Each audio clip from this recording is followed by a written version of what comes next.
सतयुग में first class सुंदर शरीर प्राप्त करने के लिए आत्मा को पावन बनाने की, आर्टिफिशियल फैशन नहीं करने की, एवर पवित्र बनने के लिए एक बाप के सिवाय कुछ भी और याद नहीं करने की, भाई भाई की दृष्टि नेचुरल पक्की करने की, इच्छा मात्रम अविद्या बनाने वाले सर्व समर्थ परमपिता परमात्मा की आज की मुरली से हम आत्माओं के लिए शिक्षा है। सदा शुभ ही शुभ सोचने वाले शुभ चिंतक निराकार परमपिता परमात्मा हम आत्माओं को भी सिर्फ शुभ शुद्ध सकारात्मक कल्याणकारी समर्थ सोचना बोलना कर्म करना सिखा रहे हैं, आप समान बना रहे हैं। कायदे से हम आत्माओं को जीना सिखा रहे हैं कि कैसे एक दूसरे का भला सोचना है। सभी आत्मा भाई हैं, प्रभु की संतान हैं, निराकार हैं, परम धाम निवासी हैं। देह अभिमान में विकारों की अधीनता में आकर एक दूसरे का बुरा चाहते हुए खुद भी गिरते हैं और उनको भी गिराने का कार्य करते हैं। देह का भान आत्माओं की रियलिटी और आपसी भाई भाई से जो भाई भाई का जो रिश्ता है उससे विस्मृत कर देते हैं और असुर बना देते हैं। प्यार के सागर परमपिता परमात्मा हम आत्माओं को प्यार से अडॉप्ट कर अपना बच्चा बनाकर बाप शिक्षक सतगुरु की पालना देकर समझ देते हैं कि सभी को शुभ भावना शुभकामना का सहयोग दो। इसी सहयोग से आत्माएं परिवर्तन हो जाएंगी, अपने ओरिजिनल स्वधर्म में लौट आएंगी। इस विधि से ईश्वरीय मिशन में सफलता से संपन्न बन जाएंगे। आत्माएं साइलेंस की भाषा ज़्यादा समझती हैं, इसलिए साइलेंस की शक्ति शुभ संकल्प शुभ भावना शुभ कामना से जैसा परिवर्तन हम चाहते हैं वैसा परिवर्तन आत्माओं में ला सकते हैं। हर आत्मा जागृत हो जाए, अपने पिता को पहचान ले, देह अभिमान के दुख दर्दों से मुक्त हो जाए, सब सुखी हो जाएं, खुश हो जाएं, भूल भुलैया के जाल से बाहर आ जाएं, बंधनों से अधीनता से मोह की रगों से मुक्त हो जाएं। समझते रहें वरदाता परमात्मा कि जब किसी भी कार्य में सर्व ब्राह्मण बच्चे मिलकर अपने सच्चे मन की शुभ भावना शुभकामना का सहयोग देते हैं तो वायुमंडल सशक्त बनता जाता है, एक तरह से किला बन जाता है जो आत्माओं को परिवर्तन कर देता है। समझ देते हैं कि जैसे 5 अंगुलियों के सहयोग से बड़े कार्य को भी सहज कर लेते हैं, एक भी अंगुली असमर्थ हो जाए तो बड़ा कार्य नहीं कर पाते हैं। ऐसे ही जब हम सभी आत्माएं मिलकर ईश्वरीय कार्य में सहयोग देते हैं तो सफलता में संपन्न हो जाते हैं। सहयोग का रिजल्ट सदा सफलता ही है। सफलता से संपन्न बनने के लिए वरदाता परमपिता परमात्मा कहते हैं कि शुभ भावना शुभ कामना का सहयोग देते रहो और वरदान को फलीभूत करो। संगम युग अनमोल समय है जब दाता परमात्मा ड्रामा में मौजूद रहते हैं। उनकी मौजूदगी में हमें हर बात की समझ मिलती है। समझ से चलते हैं, सत्य परमात्मा की याद में रहते हैं तो फिर राइटियस कदम उठाते हैं। ऐसे में कदम कदम में फिर पद्मों की कमाई जमा होती है। हर आत्मा को कदम कदम में पद्मों की सच्ची कमाई जमा करने का अवसर मिलता है। विधि प्रभु बताते हैं, जो विधि पूर्वक सच्ची कमाई करते हैं, श्रीमत पर चलते हैं, वही कमाई जमा करते हैं और वे ही सबसे बड़े धनवान हैं। कलयुग में हम आत्माएं संबंधों का विस्तार बहुत कर लेते हैं और उन संबंधों से प्यार पाने की तलाश करते हैं। चूँकि हम रूहे हैं, हम देह भान में देहधारियों से सुख शांति समझ प्यार स्नेह पाने की आश रखते हैं, जो कि किसी से कुछ नहीं मिलता, क्योंकि सभी आत्माएं असल में रूहानी प्यार की तलाश में हैं, जो कि सिवाय परमात्मा के कोई दे नहीं सकता है। सब इस समय देहभान में हैं, देह अभिमान में है। इस देह अभिमान में रहकर वो रूहानी सुख की तलाश में है, तो कोई भी रूह को देख नहीं पाता और न रूह की ज़रूरतों को पूरा कर पाता है। इसलिए मीठे प्यारे परमपिता परमात्मा सर्व संबंधों के प्यार की सैकरीन बन हम आत्माओं को प्यार से भरपूर करने के लिए आए हैं। वे ही सच्चे माशूक हैं। आत्माओं को क्या चाहिए, कितना चाहिए, वे ही समझते हैं। इसलिए उन्हीं संग सर्व संबंध जोड़ने हैं, उन्हीं को याद करना है। सर्व संबंधों से उन्हें याद करेंगे तो वे ही हमें सर्व संबंधों की मिठास से इस कदर भरपूर कर देंगे, जो फिर हमारी बुद्धि सब तरफ से सहज ही हट जाएगी। क्योंकि जो मिठास प्रभु से प्राप्त होती है वो कहीं से मिल नहीं सकती है। वो अद्भुत प्यार की मिठास को जो अनुभव कर लेता है वो फिर एक प्रभु का ही बन जाता है, उन्हीं से सर्व प्राप्तियाँ करता है। हम सभी को कर्मातीत बनना है, घर वापस जाना है। ऐसा कोई कर्म बंधन न हो जो हमें अपनी तरफ खींच ले और परमात्मा की याद से विस्मृत कर दे और हार खिला दे, विनाश की सीख में फंसा दे। कर्मातीत बनने के लिए प्रभु कहते हैं, आत्मा भाई भाई की दृष्टि को पक्का करो। आत्मा भाई भाई ज्योति बिंदु स्वरूप, देह के मतभेद सारे मिट जाते हैं और बुद्धि एक बात में एकाग्र हो जाती है। सिर्फ मीठे परमात्मा याद आए, बाकी सब भूल जाए, कोई भी देहधारी संबंध याद ना आए, तब हम सब कर्मातीत बनेंगे। बाबा की याद में रहने से कर्म बंधन छूटते हैं, बनते नहीं हैं। संगम युगी पुरुषार्थ की मंजिल है, अपने को आत्मा भाई भाई समझना है। ऐसा समझने से ही सत्य में स्थित हो सकेंगे और झूठी मायावी देह की दृष्टि और विकारी ख्यालातों से हम मुक्त हो जाएंगे। देह से ही विकारी ख्यालात उत्पन्न होते हैं, विक्रम होते हैं और फिर हम बंधनों में बंध जाते हैं। कर्म बंधनी आत्मा बन जाते हैं, फिर शरीर से मुक्त नहीं हो सकते हैं। अंत में फिर जब उड़ना होगा इशारा मिलने से, तो बाप संग उड़ नहीं सकेंगे, धर्मराजपुरी में फंस जाएंगे, विनाश की सीख में आ जाएंगे। कोई फिर बचाएगा नहीं, क्योंकि बचाने वाले शिव पिता परमात्मा ड्रामा से डिटैच हो जाएंगे। अभी समझ देकर बचा रहे हैं, तो हमें समझदार बनकर खुद को बचा लेना है। सत्य बाप हम आत्माओं को अपना बच्चा बनाकर हर बात समझा रहे हैं, तो पहले सत्य बाप में निश्चय चाहिए। निश्चय होना चाहिए कि वे ही हमारे बाप भी हैं, शिक्षक भी हैं, सद्गुरु भी हैं। तीनों रूप में इकट्ठी सर्विस एक ही बार आकर करते हैं, आत्माओं को शिक्षित करते हैं। इसलिए छोटे बड़े शरीरों में विराजमान सभी आत्माओं को ऑफर करते हैं कि आकर सत्य को जानो और सत्य बनो। प्रभु जी की यूनिवर्सिटी में वर्ल्ड की कोई भी सोल आकर एडमिशन ले सकती है, उनसे पढ़ सकती है। आत्मा और जीव अर्थात शरीर का अंतर प्रभु स्पष्ट करते हैं, समझ देते हैं कि आत्मा अविनाशी है और विनाशी शरीर इस समय भ्रष्टाचारी है, क्योंकि विकार से बनते हैं। ये सृष्टि के नियमों के और आत्मा के स्वधर्म के बिल्कुल खिलाफ है। निश्चय होना चाहिए कि सत्य बाप बढ़ा रहे हैं, रियलाइजेशन होना चाहिए कि हम सभी आत्माएं निराकार हैं।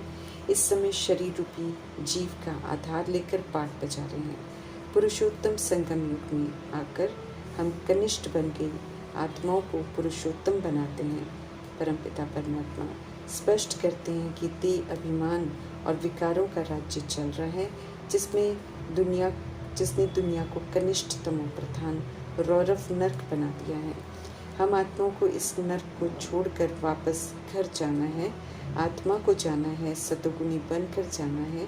इसलिए अपने को आत्मा समझना है। हम आत्माओं के पिता निराकार परमपिता परमात्मा हमें लेने आए हैं। हम सभी ज्योति बिंदु आत्माएं भाई भाई हैं, ये पक्का निश्चय करना है। जो अदृश्य है, स्थूल आंखों से दिखाई नहीं देता है, वो आत्मा है। वही तो शरीर द्वारा सब कुछ करती है। देह तो विनाशी है, इंस्ट्रूमेंट है। आत्मा के लिए वो तो रहेगी नहीं, इसलिए देह के भान से खुद को पहले ही मुक्त कर लेना है। देह प्रति जो अटैचमेंट है उससे हमको बाहर आना है। देह के भान से बाहर आ जाना ही ये बहुत बड़ी मंजिल है। इसमें मेहनत है, बहुत थोड़े इसमें मंजिल पर पहुंचते हैं, इसलिए पूरी मेहनत, पूरा पुरुषार्थ करना है। सिवाय परमात्मा के कोई भी चीज़ हमें याद ना आए, इसे कर्मातीत अवस्था कहते हैं। ऐसी अवस्था बनानी है। विनाश होने वाली देह से जो ममत्व है वो निकल जाए। संबंध भी दैहिक हैं, देह के साथ खत्म हो जाते हैं, इसलिए उनसे भी ममत्व नहीं रखना है। कलयुगी संबंध आसुरी हैं, विकारी हैं, छीछी हैं, उनसे बाहर निकलकर अपने को आत्मा समझना है। याद रखना है, वापस घर जाना है। जैसे पवित्र आए थे वैसे पवित्र बनकर जाना है। स्त्री पुरुष के छीछी संबंध से बाहर आने के लिए आत्मा आत्मा समझते रहेंगे तो शरीर का भान नहीं रहेगा, किसी से भी कोई कशिश न रहे। एक सागर परमपिता परमात्मा की याद में रहना है। अंत में कोई और देहधारी वस्तु वैभव हमें याद ना आए, नहीं तो फिर दुर्गति हो जाएगी। अपनी देह भी याद ना आए, आत्मा समझकर सब तरफ से दिल हटाते जाना है। मीठे माशूक को याद करना है। देह के विस्तार, भक्ति के विस्तार को छोड़कर सच्चाई और ज्ञान के सार में लौटना है। शांति धाम से आई हुई हम शांत आत्माओं को फरमान है शांति के स्वधर्म में स्थित होकर पवित्रता के सागर परमात्मा से शांति और पवित्रता का वर्षा लेना है। ज्ञान और वर्षा लेने का समय चल रहा है। पतित पावन रूहानी बाप एक ही बार संगम युग में रूहों को जागृत करके ओरिजिनल स्वरूप में लौटने के लिए रूहानी ज्ञान देते हैं। अपने को आत्मा समझ सत्य परमात्मा की याद में रहने का प्रभु फरमान है। समझ देते हैं मीठे परमात्मा की नाटक पूरा हुआ। आत्मा पतित बनी, शरीर पतित बना। आत्मा में रजो और तमो की कट चढ़ी हुई है, उसे उतारना है और फिर से राइटियस बनना है। रावण की अनराइटियस मत को बिल्कुल छोड़ देना है। बुद्धि में विराजमान सूक्ष्म रावण से खुद को मुक्त करना है। कलयुगी धन के साथ खुद को स्वर्ग में समझना पत्थर बुद्धि होना है। यहाँ तो ज़्यादा स्थूल धन के साथ दुख भी है, विकार है, दुर्गति है। सच्चे स्वर्ग में तो सुख ही सुख है, दुख का नाम निशान नहीं है। वहाँ सब सदगति में रहते हैं। ज़रा भी दुख है तो उसे स्वर्ग नहीं कह सकते हैं। ये सृष्टि रूपी ड्रामा 5000 वर्ष का बेहद का खेल है, जिसका राज सिर्फ सत्य परमात्मा बता सकते हैं, क्योंकि अपने लिए शरीर लेकर पुनर्जन्म में आकर वे कभी भी विस्मृत होने की भूल नहीं करते हैं। हमें फिर से नया बना रहे हैं, नई दुनिया में हमें जाना है, सूर्यवंशी बनने का पुरुषार्थ करना है। एक्यूरेट पुरुषार्थ करेंगे तो प्रभु नई दुनिया में नई दुनिया के नज़ारे का साक्षात्कार करवाएंगे। सत्य परमात्मा भारत में आते हैं, इसलिए सबसे फर्स्ट क्लास पवित्र धरनी भारत है। भारत को हमने विस्मृत होकर पतित बना दिया। अभी फिर से हमको पतित से पवित्र बन उसे पवित्र बनाने में पूरा सहयोग देना है। Only wonder of the world स्वर्ग बनाने के लिए सत्युगी संस्कारों की जो धारणा है उसका सहयोग देना है। संपूर्ण पवित्रता की खूबसूरती जब आत्मा में आ जाती है तो उसे आर्टिफिशियल चीज़ों की खुशबू की ज़रूरत नहीं है। संपूर्ण पवित्र आत्मा को फर्स्ट क्लास स्वर्ग में आने का भाग्य प्राप्त होता है, जहाँ उसे सब कुछ फर्स्ट क्लास ही मिलता है। वहाँ पर अगरबत्ती की भी ज़रूरत नहीं होती है, प्राकृतिक खुशबू होती है। परफेक्ट दुनिया है प्रभु की, जहाँ जाने के लिए फिर यहाँ आत्मा को परफेक्ट बनना पड़ता है। स्वर्ग से भी खूबसूरत फिर स्वर्ग बनाने वाले शिव बाबा हैं। उनकी मौजूदगी संगम युग को खूबसूरत बना देती है। इसलिए बेहद के बाप के साथ रहना है, उनसे पढ़ना है, सेकंड उनकी श्रीमत पर चल सफल करना है, उनसे भरपूर प्यार लेना है। ये चांस तो फिर पूरा कल्प नहीं मिलेगा, इसलिए प्रभु संग जितना समय मिले उतना अच्छा पूरा आनंद लेना है। अनेक बार राज्य लिया है, फिर अनेक बार रावण राज्य में हम आए हैं।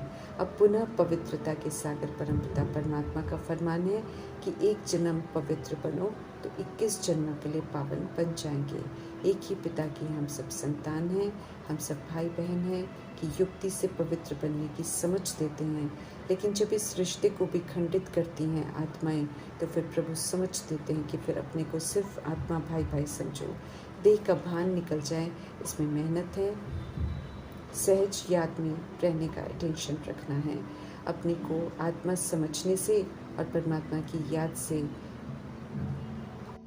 अपवित्रता की जंग उड़ जाएगी और पवित्र दुनिया का वर्षा पाएंगे। इसे ही प्राचीन योग कहते हैं। इससे ही विश्व की बादशाही मिलती है। 5000 वर्ष पहले जो संगम युग में राजयोग सिखाया था, वही राजयोग परमपिता परमात्मा हम आत्माओं को फिर से सिखा रहे हैं। आत्मा का शरीर में प्रकृति निवास स्थान है। जब भी किसी से बात करते हैं, यहाँ प्रकृति में ही देखने की आदत डालनी है। जब भी बात करनी है, आत्मा परमात्मा के बच्चे से बात करनी है। समझ अभी मिल रही है, क्योंकि समझ को यूज़ कर राइटियस बनने का समय अभी चल रहा है। ज्ञान से मुक्ति और जीवन मुक्ति अभी यहाँ ही पानी है प्रैक्टिकल में। सतुगुणी निर्वैर निर्बंधन बनकर यहाँ ही मुक्ति प्राप्त करनी है, अनुभव करना है। और ट्रस्टी सेवाधारी बनकर सभी के साथ पाठ बजाते हुए, सभी को प्रभु की अमानत समझते हुए, सेवाधारी बन सत्यता और दिव्यता का सहयोग देते हुए जीवन मुक्त रहकर जीवन मुक्ति का अनुभव करना है। अभी ज्ञान मिल रहा है तो अमल में लाकर अनुभूतियाँ भी अभी ही करनी है। ड्रामानुसार हम सभी आत्माओं को वापस जाना ही है। देह का अभिमान विनाश की तैयारी कराता है और बॉम्ब्स बनाकर फिर बारूद द्वारा देह अभिमान में देहों को विनाश करता है। इस बात से अनजान कि शरीर को चलाने वाली आत्माएं अविनाशी हैं। देह अभिमान को खत्म होता देखकर फिर आत्माओं का जो अशुद्ध अभिमान है वो खत्म होता है और आत्मा फिर से पवित्र बनती है।